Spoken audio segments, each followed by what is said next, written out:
Hello everyone, this is the Southern Hellenic. I am back with another video. So today's Monday. Now I gotta warn you guys that I may say today's Monday, but I did record it yesterday and I scheduled it to be available at 1 in the afternoon. So because you're watching it, it's officially Monday.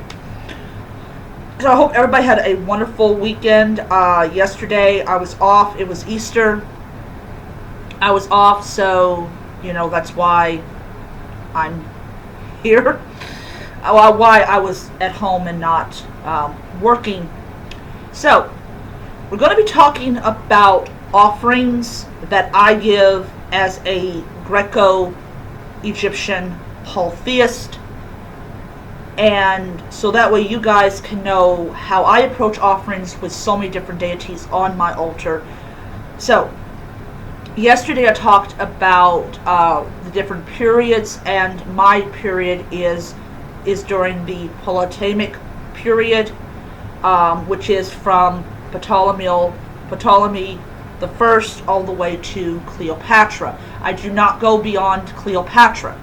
I do plan on to buy a statue of her and put her on my altar because she does represent that period. I'm also going to see if I can find a bust of the first Ptolemy ruler, if that's possible, and maybe even a statue of Alexander the Great, which would of course be awesome.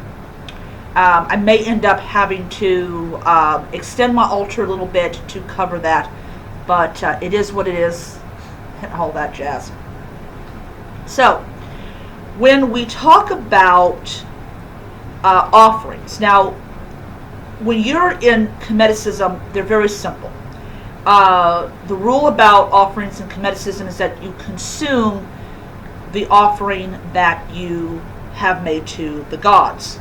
This is a way of showing gratitude for the fact is that you were even able to give that offering.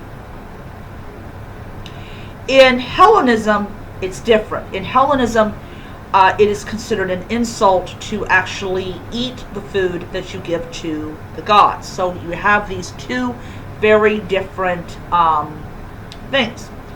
So when you're trying to figure out how you're doing this, my advice, and I've been doing this for a little bit, is to leave the offerings for the Hellenic deities on the altar and only consume the offerings given to you that you give to the Egyptian deities. Like for instance, my center portion of my altar has nothing but Egyptian deities. It has Horus, Amun, Bastet, or Bast, Isis, Osiris, and I have Sekhmet. I also have Mut, and I've got Messenger. So, when I'm giving offerings to, now if I'm just focusing on giving offerings to the Egyptian deities, which I sometimes do, that's not a problem. So, I actually have little bitty bowls and plates, which did take me time to actually get. I went everywhere. I went to Party City. I went to Party City. I went to Target. I went all over the place trying to find these little tiny bowls. I ended up finding them, and I used them for things like milk, water, wine, food offerings, not incense because I already have incense burners. Things like that. So for Egyptian deities, I will consume the offering given to me, I consume the offering I've given to them, but the Greek deities, I do not touch the offerings. So that's what I do. It's totally up to you. If you are honoring them in a Egyptian format, then yes, definitely you would consume the offerings no matter if it's a Greek deity. For example, as Ocean Keltoid, he observes multiple different pantheons, but he uses a heathen format, so of course the gods would be treated in that particular format.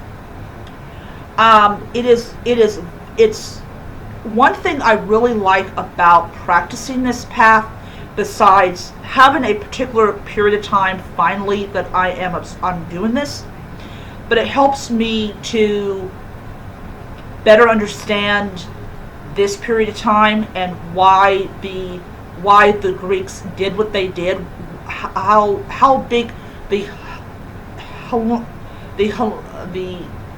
Hellenizing, there we go, the Hellenizing of the Egyptians and their religion, how much of an impact it actually had. So I'm learning a lot just by practicing a Hellenized version of Hellenized version of Egyptian religion and all that type of stuff.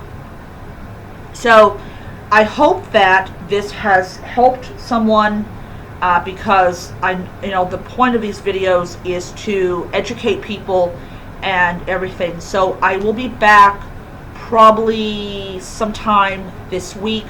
I am going to do a video about Bast and Artemis, and yeah. So I will see you guys around. Until next time, may be happy, healthy, most importantly, be safe. Oh, something else. If I have Saturday off, I am going to do a libation to Artemis. So I'll see you guys around.